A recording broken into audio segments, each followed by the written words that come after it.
TV, forever on fire.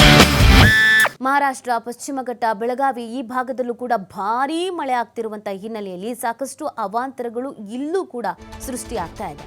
ಸಪ್ತ ನದಿಗಳ ಅಬ್ಬರಕ್ಕೆ ತತ್ತರಿಸಿದ ಕುಂದಾನಗರಿ ಬೆಳಗಾವಿ. ಸಪ್ತ ನದಿಗಳು ಉಕ್ಕಿ ಹರಿತಾ ಇದೆ. ನಿರಂತರ ಮಳೆಗೆ ಜಿಲ್ಲೆಯಲ್ಲಿ ಪ್ರವಾಹದ ಪರಿಸ್ಥಿತಿ ನಿರ್ಮಾಣ ಆಗ್ಬಿಟ್ಟಿದೆ.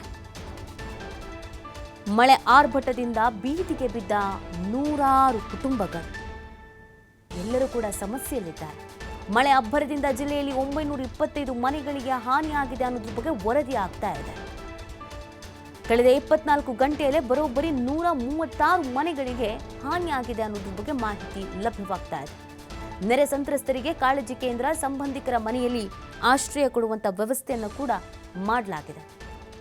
ಸಪ್ತ ನದಿಗಳ ಅಬ್ಬರಕ್ಕೆ ಕುಂದಾನಗರಿ ಬೆಳಗಾವಿ ತತ್ತರಿಸೋಗ್ಬಿಟ್ಟಿದೆ.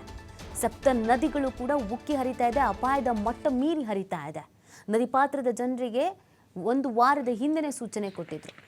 ಎಲ್ಲರೂ ಆದಷ್ಟು ಬೇಗ ಜಾಗವನ್ನು ಬಿಡಬೇಕು, ಬೇರೆ ಬೇರೆ ಕಡೆಗೆ ನೀವು ತೆರಳಬೇಕು ಅಂತ. ನೋಡಿ, ಅಲ್ಲಿನ ಕೆಲವು ಮನೆಗಳ ಪರಿಸ್ಥಿತಿ ಯಾವ ರೀತಿಯಾಗಿ ಗೋಡೆ ಕುಸಿತವಾಗಿದೆ ಅಂತ. ಯಾರಾದರೂ ಇಲ್ಲಿ ವಾಸ ಇದ್ದರೆ ಅನಾಹುತ ಸಂಭವಿಸ್ಬಿಡುತ್ತೆ.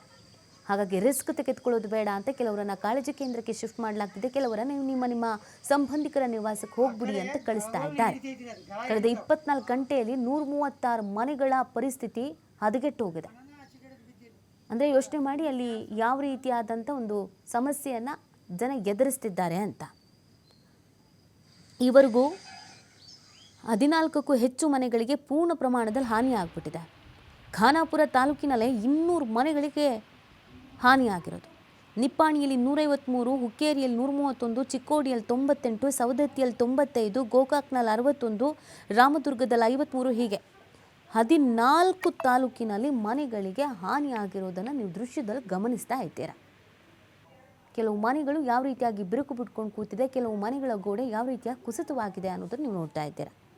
ಸದ್ಯ ಮಳೆ ಹಾನಿಯಾದವರ ಮನೆ ಏನೇನು ಹಾಳಾಗಿತ್ತೋ ಅಥವಾ ಯಾರ್ಯಾರು ಸಮಸ್ಯೆಯಲ್ಲಿದ್ದರೋ ಅಥವಾ ನದಿ ಪಾತ್ರದಲ್ಲಿ ಯಾರ್ಯಾರಿದ್ದರೋ ಅವರನ್ನು ಕಾಳಜಿ ಕೇಂದ್ರಕ್ಕೆ ಶಿಫ್ಟ್ ಮಾಡಲಾಗಿದೆ.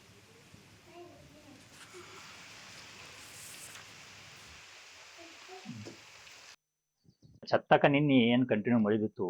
ಈ ಮಳೆಗೆ ನಮ್ಮ ಮನೆ ಪೂರ್ಣ ಎಲ್ಲಾ ಹಸಿಯಾಗಿ ಪೂರ್ಣ ಒಂದ್ ಸೈಡ್ ಪೂರ್ಣ ಗಾಡಿ ಎಲ್ಲ ಬಿದ್ದೈತಿ. ಇದರಿಂದ ನಮ್ಗ ಬಹಳಷ್ಟು ತೊಂದರೆ ಆಗಿದೆ. ಅಂದ್ರೆ ನಮ್ಮ ಕುಟುಂಬ ಬೀದಿ ಪಾಲಾಗುವಂಗ ಆಗೈತಿ. ಇದೇ ರೀತಿ ನಮಗೆ ಇಲ್ಲಿ ಈಗ ಯಾವ್ದ ನಿಲ್ಲಕ್ ಇಲ್ಲಿ ಆಸರೆ ಇಲ್ಲ. ಈ ಸೈಡ್ ಎದೆವು ಎಲ್ಲಾನು ಇಲ್ಲಿ ಇದ್ರಾಗನ ಇದ ಮಾಡಿದೀವಿ ನಾವೀಗ. ನಮ್ಗ ಈಗೆಲ್ಲಾನು ಇಲ್ಲಿ ಎಲ್ಲಿ ಈಗ ನಮ್ಮ ಸಣ್ಣ ಸಣ್ಣ ಹುಡುಗರನ್ನ ತಗೊಂಡ್ ಇರಾಕಾಗಲ್ಲ ಅಂತ ತೆಳಗ್ ಮತ್ತೆ ಈ ಬಾಜುಕ್ ಮನೆಗೆ ಎಲ್ಲಾ ಶಿಫ್ಟ್ ಮಾಡಿವಿ ಸಾಮಾನ್ ಎಲ್ಲಾನು. ಇಲ್ಲಿ ಅನ್ಕ ನಮ್ಗೆ ಈಗ ಏನು ಇದಾನ ಇಲ್ಲ, ಆಸರೆ ಇಲ್ಲ. ಮತ್ತೆ ಯಾವಾಗ ಇದು ಹೊಳೆ ಬೀಳ್ತೈತಿ ಅನ್ನೋದು ನಮಗೂ ತಿಳಿವಲ್ತಾಗೈತಿ. ಅದಕ್ಕ ಸರ್ಕಾರ ನಮ್ಗೆ ಏನಾರೇ ನಮ್ಗೆ ಹೆಲ್ಪ್ ಮಾಡ್ರೆ ಬಹಳಷ್ಟು ನಮ್ಗ ಹೆಲ್ಪ್ ಆಕೈತಿ. ಸರ್ಕಾರ ನಮ್ಗೆ ಇದನ್ನ ಏನಾರೇ ಒಂದ್ ಸ್ವಲ್ಪ ಹೆಲ್ಪ್ ಮಾಡ್ಬೇಕು. ಈ ನಮ್ಮ ಮನಿ ಕಟ್ಕೊಳಕ ಆಶ್ರಯ ಯೋಜನೆ ಮನಿ ಪೂರ್ಣ ಬಹಳ ವರ್ಷದಿಂದ ಹಳಿದ ಮನಿ ನಾವು ಕಟ್ಟಿದ್ವಿ. ಖರೆ ಮತ್ತೆ ಇದೆಲ್ಲ ಬಿದ್ದೈತಿ ಈಗ. ಅದಕ್ಕೆ ಸರ್ಕಾರ ಇದಕ್ಕೆ ನಮ್ಗೆ ಹೆಲ್ಪ್ ಮಾಡ್ಬೇಕು. ಹೆಲ್ಪ್ ಮಾಡಿ ನಾವು ನಮ್ಮ ಕುಟುಂಬ ಸಾಗಸಕ ಸಹಕಾರ ಮಾಡ್ಬೇಕಂತ ಹೇಳಿ ಸರ್ಕಾರನ ನಾವು ಅತಿ ಕಳಕಳಿಯಿಂದ ಕೇಳ್ತೀನಿ. ನಸಿಕ್ನಾಗ ಇದು ಮನಿ ಒಂದ್ ಸೈಡ್ ಗಾಡಿ ಪೂರ್ಣ ಎಲ್ಲ ಬಿದ್ದೈತಿ. ಈಗ ಇನ್ನ ಮತ್ತೆ ಸೈಡ್ ಏನ ಬೀಳ್ತೈತಿ ಅನ್ನೋದು ನಮ್ಗೆ ಭಯ ಐತಿ.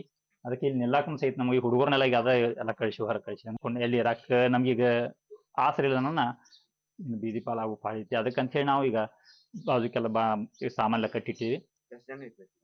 ನಾವ್ ಇಲ್ಲಿ 5 ಜನ ಇರ್ತೇವೆ. ಮತ್ ಮುಂದೆ ಅಲ್ಲಿ ನಮ್ಮ ಹುಡುಗರು ಇರ್ತಾರೆ, ಎಲ್ಲರೂ ಇರ್ತೇವೆ ಇಲ್ಲಿ. ಛತ್ತಕ ನಿನ್ನೆ ಏನ್ ಕಂಟಿನ್ಯೂ ಮಳೆ ಬಿತ್ತು.